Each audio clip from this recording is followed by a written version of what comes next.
Terima kasih Pak Gub. Saya langsung saja yang pertama soal pengerukan Pak Juweni. Itu ada 54, salah satu yang efektif untuk menangani banjir. Dalam waktu dekat ini yang paling utama ini pengerukan. Karena kita tidak bisa siapkan pompa dan lain-lain dalam waktu dekat. Jadi agar ini dioptimalkan. Seperti tadi yang sampaikan Pak Wali, agar dicek kembali semua penganggarannya, kalau memang bisa dimungkinkan ditambah. Juga dukungan Bina Marga dan lain-lain, apakah dimungkinkan menyewa gitu dan lain sebagainya, dikoordinasikan.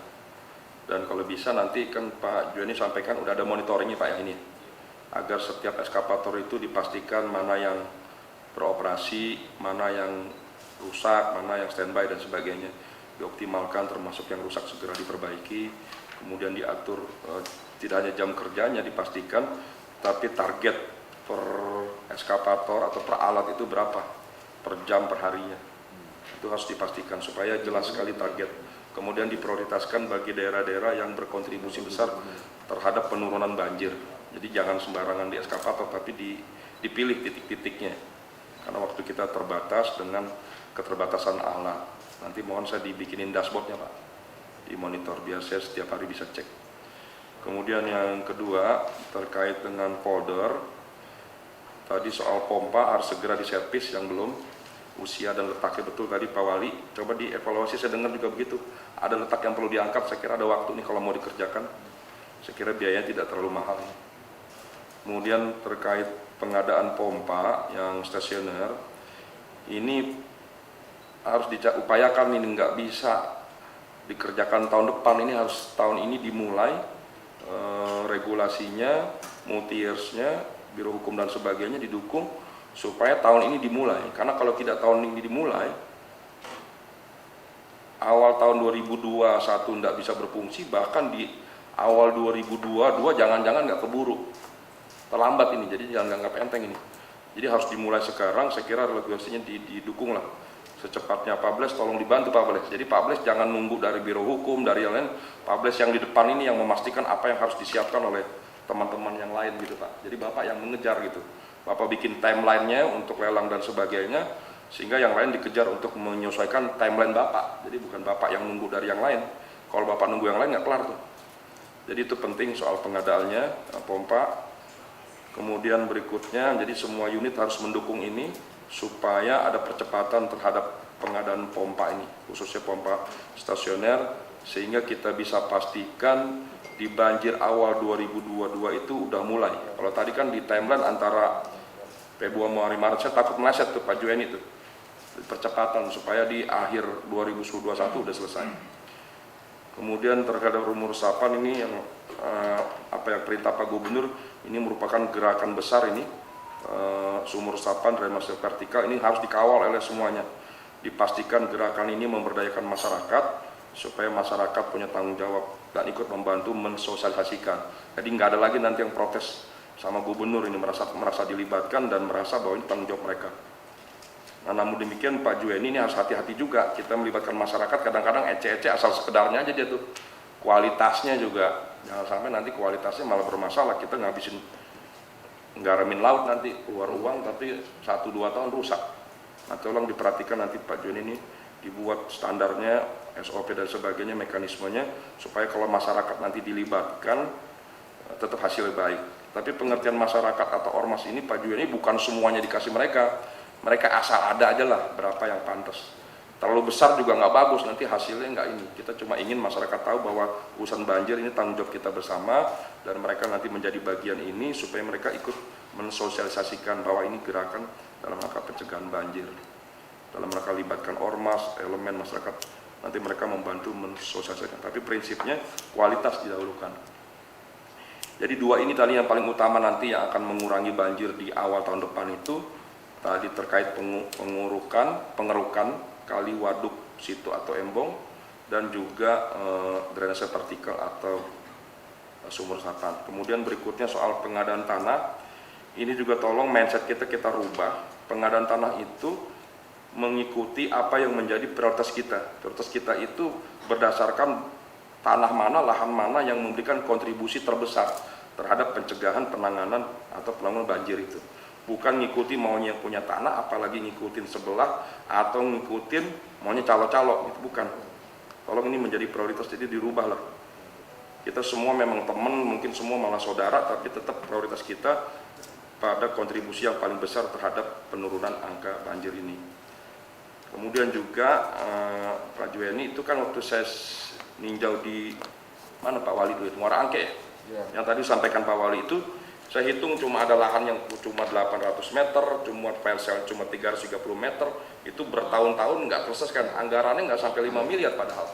Nah, jadi kadang-kadang kita luput karena kita nggak membuat prioritas.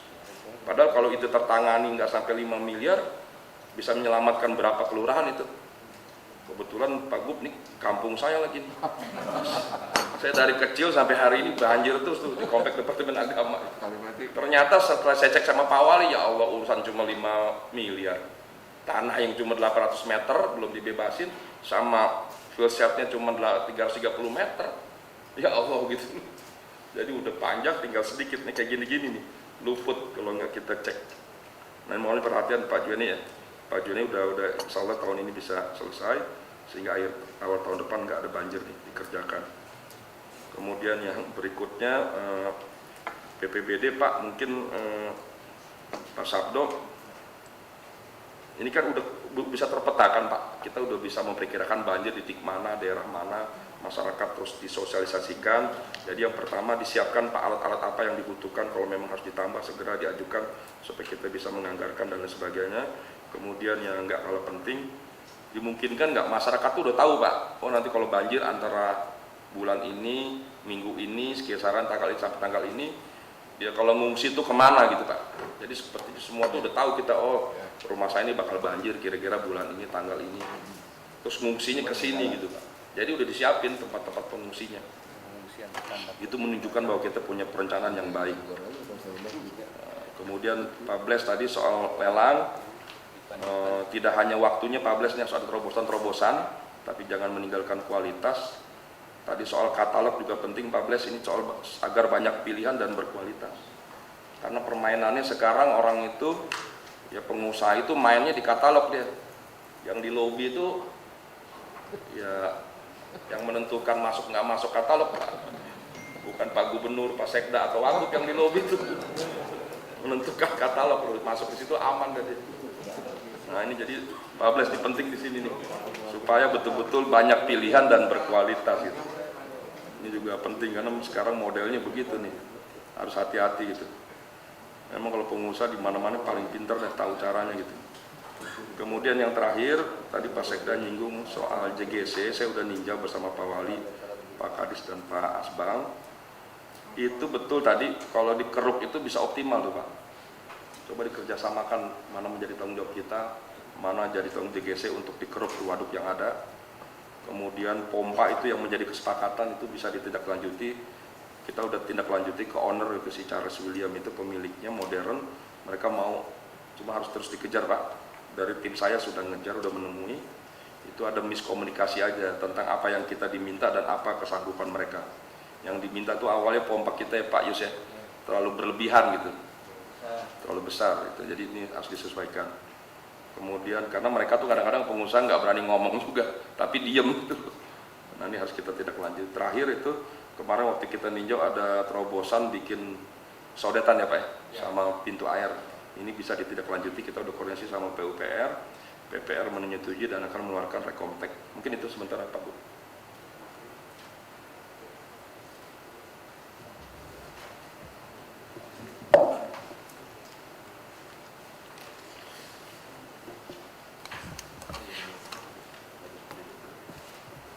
Ini besarnya dulu ya Bapak Ibu.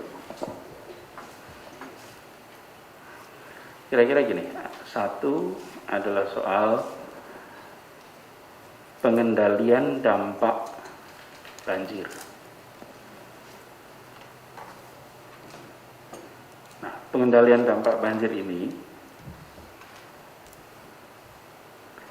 minimal ada 3 aspek. Aspek pertama adalah aspek antisipasi. Aspek kedua adalah selama ada genangan. Aspek ketiga adalah sesudah air surut dan proses recovery. Oke, terkait dengan ini, mengapa saat ini rapatnya ada MRT, ada Dishub, ada Satpol PP, ada kesehatan, lo kan padahal ini kan urusan SDA gitu. Ini karena saya ingin bicara juga soal pengendalian dampak banjir. Jadi, ketika antisipasi nih, yang tadi disebut Pak Sida, para wali kota ini sudah tahu persis di mana lokasi-lokasi yang rutin, bukan? Pertanyaan sederhana saja misalnya, kalau sudah mau banjir, apakah kita ada penutupan jalan sebelumnya? Tidak, karena kita anggap ini kejadian insidental. Lawang kejadiannya tiap tahun kok. Jadi begitu dari atas ada kabar Katulampa siaga 1, maka sudah tahu RT mana, RW mana, jalan mana yang ditutup, itu sudah dilakukan. Puskesmas mana yang standby di situ, tenda mana yang dipasang di mana. Ini namanya early warning system. Coba dibuka slide 10-nya BPBD.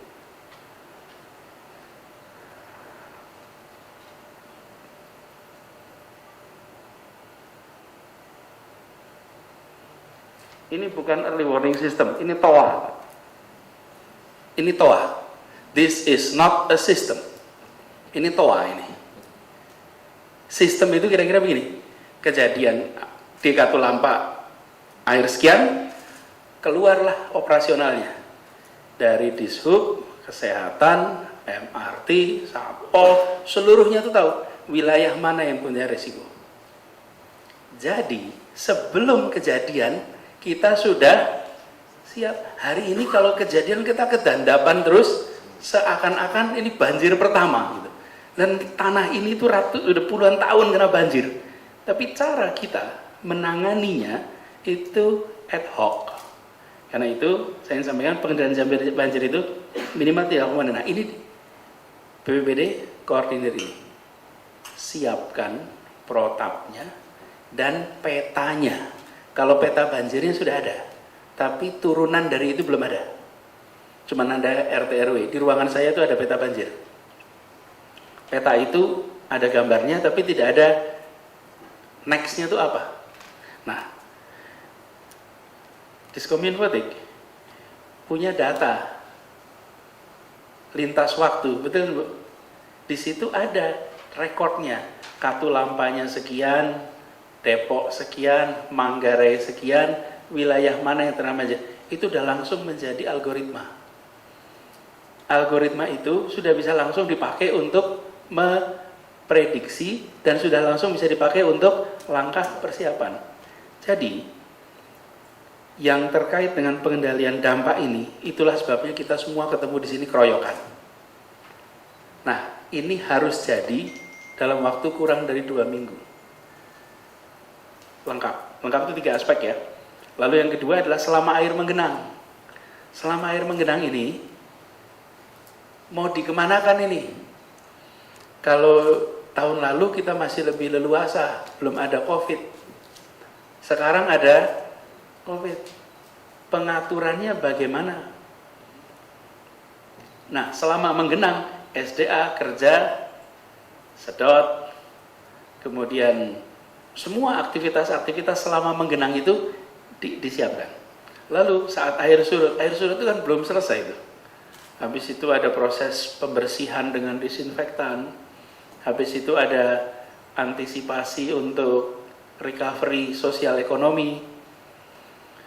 Dan ini Bapak Ibu sekalian, ketika contoh saat air menggenang itu, apa sih yang sering terjadi? Kita sama PLN komunikasi untuk matikan listrik. Loh, kira-kira harusnya sudah tahu bukan sebelum kejadian bahwa RT A, B, C, D, F, G listriknya harus mati. Ya itu kan harusnya dikerjain sebelum basah. Jadi maksud saya, kita benar-benar membuat sistem. Ini adalah TOA, belum sistem. Saya cek ini. Kenapa kita pakai ini coba? Dan adanya cuma di berapa nih? 14 kelurahan. Awalnya dari mana ini?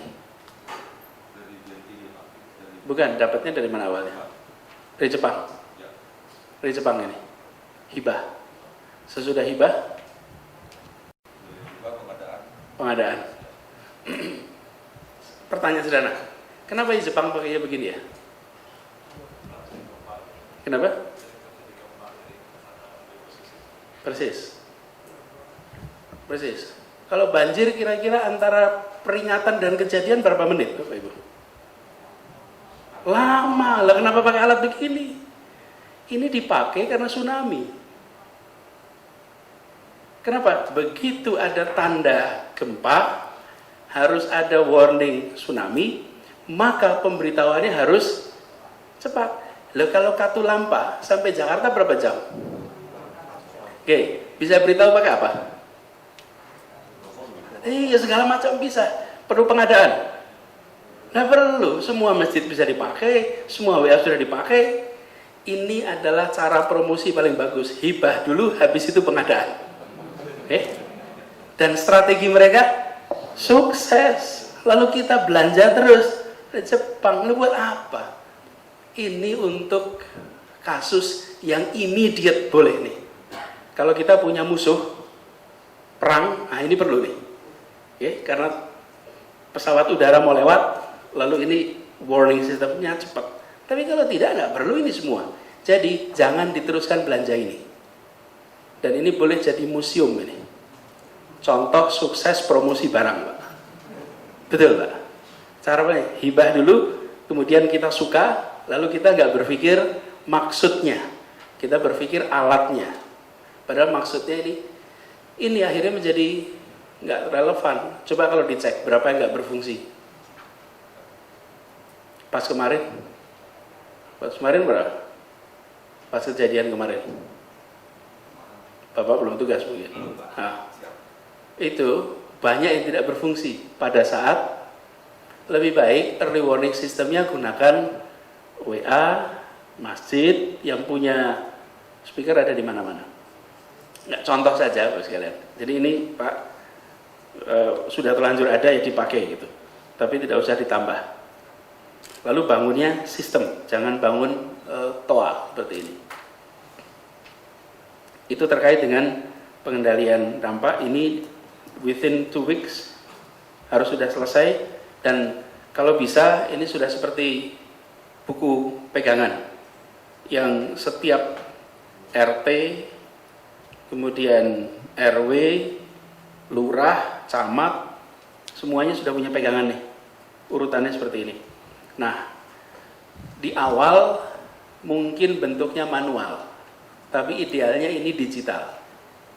Sehingga bagian dari aplikasi kita tahu di mana ada kejadian apa. Oke. Kemudian yang kedua adalah catatan sedikit aja Pak Kepala BPBD.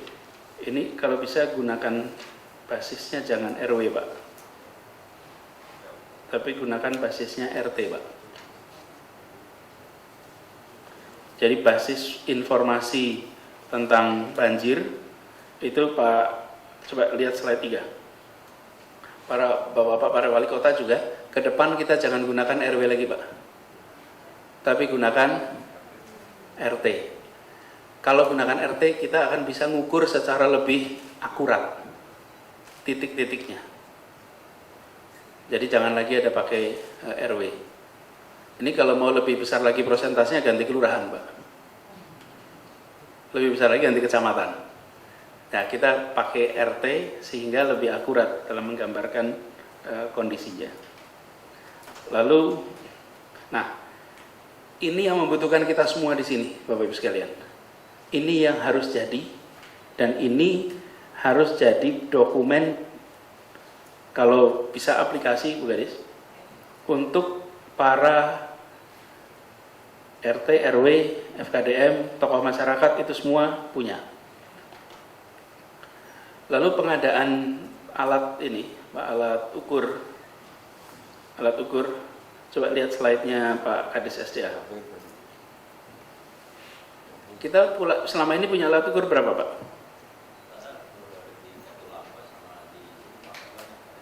Alat ukur curah hujan. Ya. Coba lihat, bukan itu alat ukurnya yang mau dibeli. Belakang. Bapak Ibu sekalian, saya mau ya awal tahun ini ya, ketika saya mendengar bahwa kita ini tidak punya alat ukur, alat ini nih, itu betul-betul shocking, Bapak Ibu. Bagaimana kota yang penuh dengan hujan tidak punya alat ukur curah hujan, dan kita mengandalkan pada alat-alat milik BMKG. Jadi Pak Sekda, sebaiknya ini jangan 10 lokasi, Pak. Jadi ini coba kita buat sebanyak mungkin dengan harga semurah mungkin. Kenapa? Kalaupun belum bisa menggunakan alat yang advance seperti ini, Pak, udahlah beli alatnya yang murah, petugas kita data entry pakai aplikasi. Tidak harus kayak mau beli layar proyektor harus bisa yang gerak sendiri, nggak usah. Yang penting putih bisa naik turun pakai tangan, gitu aja kira-kira. Jadi ini kalau uangnya mepet, belilah alat pengukur curah hujan yang tradisional, yang zaman kita dari SMP SMA dulu praktikum itu dipakai, tapi ngukurnya betul. Lalu orang melakukan data entry sehingga seluruh kelurahan di Jakarta itu punya alat ukur curah hujan. Kalau perlu semua kantor di Jakarta itu punya alat ukur curah hujan, sehingga hujan dimanapun kita punya datanya. Tapi kalau seperti ini kita hanya punya 10 lokasi, kan ini niat nggak kita menyelesaikan banjir ini gitu. Kalau niat ya seluruh wilayah kita punya. Dan bayangkan Bapak Ibu, kalau kita bisa berikan pada RW, RT alat pengukur curah hujan di wilayahnya yang sederhana. Wong itu tuh sampel kok alat itu. Iya kan? Zaman kita SMP SMA kan praktikum ini. Alat-alat begini. Nah, kalau bisa dapat yang canggih bagus, tapi ini kelihatannya seperti yang ceritakan Pak Wagub tadi, ada yang pinter memasukkannya di pengadaan gitu. Di LKPP sana itu, pokoknya kalau beli perahu harus yang canggih begini. Ya nggak Pak Bles, kira-kira Bles? Iya, lah negeri ini habis uangnya oleh kita-kita yang nitipin begini-begini nih. Bapak Ibu sekalian, Pak Menteri Perhubungan, Pak Jonan, pernah cerita pada saya, sebuah alat yang hanya dipasang di 2-3 airport di seluruh Indonesia untuk menentukan angin, informasi itulah, yang pengadaannya sangat sedikit di Pak Bles itu. Beliau cerita bahwa harganya itu berlipat-lipat kali lebih mahal daripada harga barang yang sama yang di luar negeri. Padahal barangnya sama. Cuman karena itu sudah masuk di katalog, ya kita harus belanja barang itu. Jadi ini Pak Kadis, seluruh wilayah Jakarta punya alat ukur ini. Tapi masukinnya manual juga nggak apa-apa. Tidak harus semuanya serba digital otomatis. Terus sama seperti di Katulampa. Katulampa itu kan juga orang ngelihat aja kan, terus data entry. Bapak Ibu kalau lihat di Katulampa itu lognya, log katalognya itu logbooknya itu tiap setengah jam, tiap 15 menit ya kan dicatetin, itu manual semua mereka mengerjakan. Terus sebelahnya data entry pakai Excel gitu kan. Jadi kita kan bisa juga melakukan yang ini. Jadi intinya Pak, jangan kita nanggung dalam menyelesaikan soal banjir. Jadi tadi pengendalian dampak itu early warning-nya sistem, dalam artian keseluruhan, antisipatif selama tergenang dan saat air surut ini, itu bantuan sosial ekonomi. Kemudian mereka yang harus punya modal lagi untuk, bayangkan kalau warungnya habis, itu sampel kok, hanya dikasih bantuan untuk mereka bisa berdagang lagi. Itu sudah satu paket. Kira-kiranya gini, Pak RT-nya tahu warungnya ada berapa di tempat itu, kegiatan sosial ekonominya apa saja. Jadi tidak ada informasi yang tidak masuk di sana. Itu ya Bapak sekalian. Terus yang kedua terkait dengan pencegahan dan pengendalian banjir. Nah, ini baru SDA oriented nih, yang di sini. Jadi SDA lakukan pengerukan waduk, sungai, kemudian apa lagi? Saluran-saluran, masif aja Pak. Kalau perlu tarik alat-alat dari pihak lain untuk membantu pengerukan kita.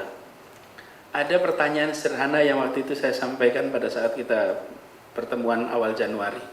Berapa kedalaman air dalam sebuah waduk? Berapa volume air dalam sebuah waduk? Itu kita harus punya Pak. Jadi kalau lihat gini, waduk Riario misalnya, seharusnya berapa ya volume airnya di waduk Riario itu? Tentu punya alat ukurnya ya. Nah, maksud saya kita perlu seperti itu. Per waduk seharusnya menampung berapa, kenyataannya sedimentasinya sudah berapa. Jadi tidak ada lagi waduk ngeruknya kira-kira. Dan petugas kita, misalnya tadi Pak Wali cerita harusnya 5 meter dalamnya misalnya, baru 3 meter. Pak, ngetes 3 meter aja itu sulit Pak. Itu 2 meter atau 3 meter atau 4 meter atau kita doakan Pak berapa meter kita. Nggak tahu kita Pak. Betul kita tahu. Jadi harus punya Bapak itu untuk nguji ini bener nih berapa meter. Kemudian SDA, Bapeda, BPKD, BPPPJ,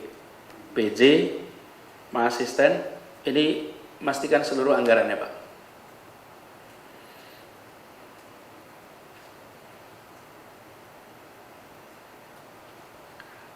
Lalu BPKD, pastikan kita punya ruang fiskal yang cukup untuk BTT banjir. Insya Allah aman sih. Tapi kita siapkan tahun depan mudah-mudahan tidak ada banjir. Tapi kalaupun ada, kita siapkan anggaran yang cukup. Nah, semua rencana tadi Pak Jua ini terkait dengan pembangunan polder, pembangunan itu digenjot. Nah, saya ingin cara kita melihatnya begini. Ini bukan melaksanakan program tahunan atau multi years, tapi ini meminimalkan dampak banjir. Jadi cara memilihnya itu pompa misalnya berapa yang harus diawalkan, wilayah mana yang harus didahulukan. Tujuannya meminimalkan dampak banjir. Kemudian pembebasan misalnya, kalau itu memang bisa dikerjakan berikutnya, sumber dayanya dipakai untuk ngeruk dulu. Kalau memang ngeruk itu bisa membuat air tertahan sebelum masuk wilayah hilir, kerjakan pengerukan lebih awal. Jadi sumber dayanya dipakai untuk pengerukan. Jadi suksesnya itu bila banjir terjadi di wilayah yang lebih sedikit, yang dampak lebih kecil. Nah, itu sebabnya pilihan-pilihan programnya harus pilihan-pilihan program yang mencerminkan prioritas minimalisasi dampak banjir.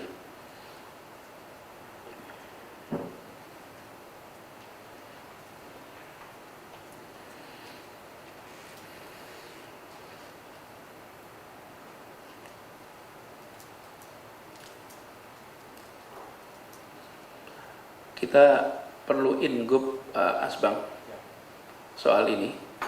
Jadi nanti kalau sudah BPPD siapin dengan tim, dengan seluruhnya ya yang ada di sini, siapkan untuk antisipasinya. Lalu untuk eksekusi program-program ini siapkan ingup, sehingga bisa menjadi dasar untuk kita mengerjakan dengan cepat. Dan Bapak sekalian, jangan tanggung kalau di lapangan ini Pak Jo ini disampaikan sama Pak Sekda tadi. Kemarin saya ke Cipinang Melayu, itu sungainya kanan kiri, yang kanan RW 4, yang kiri RW 3. Yang RW 4 nya udah beres, yang RW 3 nya belum sama sekali. Lah sementara airnya nggak bisa milih gitu Pak. Jadi airnya kan kalau lewat ya dua-duanya kena gitu. Ini yang sini udah digambar. Jadi yang sebelahnya itu tanya, kami kapan Pak gitu. Ya sesegera mungkin Pak gitu, ya, segera mungkin. Ini di timur, dan lucu juga di situ Pak. Lucu kan berarti mereka sudah dalam fase capek sama banjir.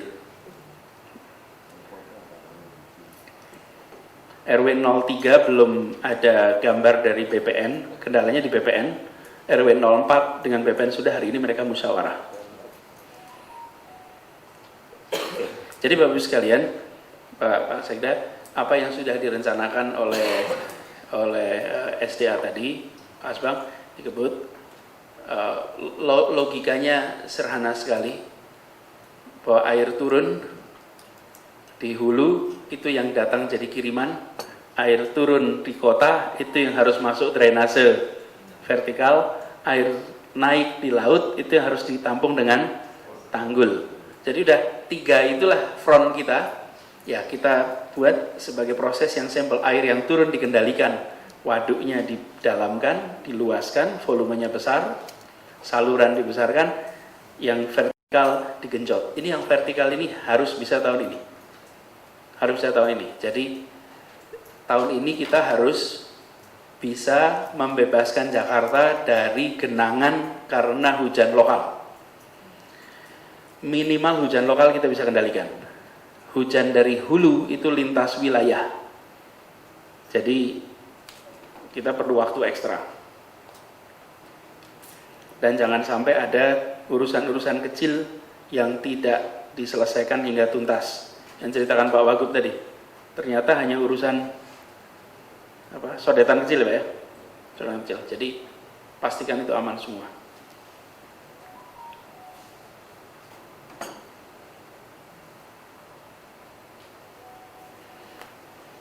SOP-nya 2 minggu ya Pak, semuanya siap. Lalu begini Pak Kepala BPBD, menurut saya jangan buru-buru buat solusi soal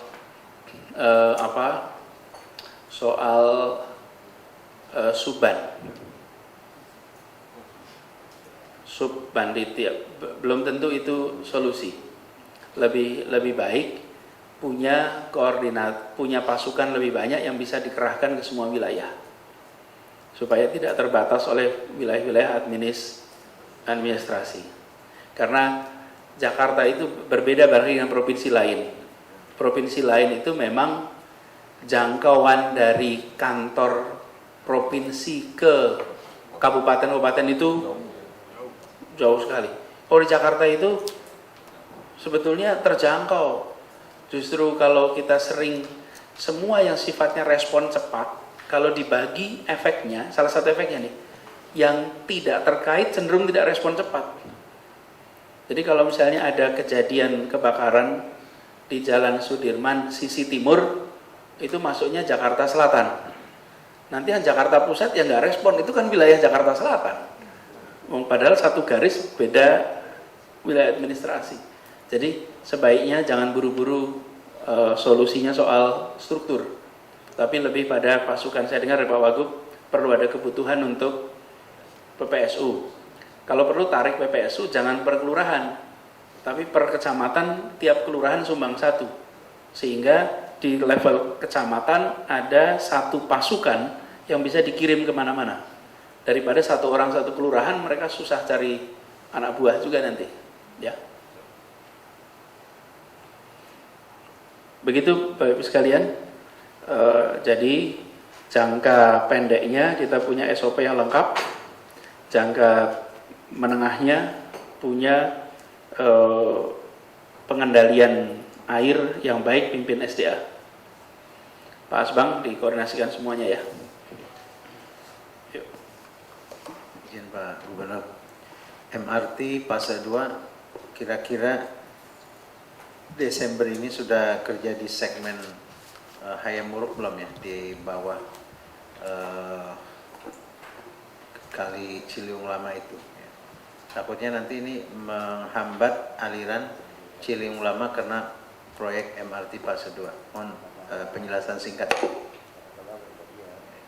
Terima kasih Pak Sekda atas kesempatannya. Untuk MRT fase 2 yang di koridor Gajah Mada dan Hayamuruk, memang kami ada pembangunan 3 stasiun yang bersinggungan dengan Kali Ciliwung, Pak. 3 stasiun bawah tanah. Dan untuk pembangunan kami itu memang nanti membutuhkan peralihan trafik ke atas Kali Ciliwung, dan untuk itu kami harus memasang traffic deck di atas Kali Ciliwung tersebut. Saat ini kami sedang berkomunikasi dengan SDA terkait desain dan juga control measure-nya. Kegiatan fisiknya itu sendiri kami ekspektasi traffic deck-nya itu baru mulai instalasi secara fisik di Januari 2022, dan untuk kegiatan ekskavasi stasiunnya di pertengahan 2022. Nah, bagian dari koordinasi kami dengan SDA adalah kami membuat hidrologi analisis. Memang dari hidrologi analisis menunjukkan bahwa kapasitas Kali Ciliwung di Gajah Mada ini sudah sangat terbatas, ya, sehingga memang untuk kebutuhan jangka panjang dan pada saat stasiun sudah selesai maupun pada saat masa konstruksi butuh control measure terhadap air yang bisa dimasukkan atau diperbolehkan masuk ke dalam Kali Ciliwung tersebut. Dari diskusi kami dengan SDA diusulkan beberapa measure seperti penyelesaian sodetan lodan, kemudian juga penambahan beberapa water gate atau floodgate di upstream, supaya tadi debit air yang masuk ke Kali Ciliwung itu bisa dikontrol sesuai dengan kapasitas existingnya. Demikian Mas. Izin Pak Juweni, di apa nih? Dipastikan ini yang di Ciliwung Lama ini, yang buruk ini, jangan sampai nanti bebannya lari ke Gunung Sari, ya. Bisa parah di Gunung Sari. Itu aja sih Pak Gubernur. Masih Pak, saya kembalikan. Satu lagi Bu Kadis Kominfotik sama Pak Kadis SDA, mungkin siapkan materi-materi komunikasi terkait dengan antisipasi banjir. Jadi kegiatan pengerukan, kegiatan sodetan, kegiatan itu semua harus jadi kampanye kepada publik untuk membuat publik juga merasa bahwa kita bekerja mengantisipasi potensi banjir. Ya, cukup Pak. Baik, kita akhiri pertemuan ini. Segera dilaksanakan semua yang menjadi arahan. Terima kasih. Assalamualaikum warahmatullahi wabarakatuh.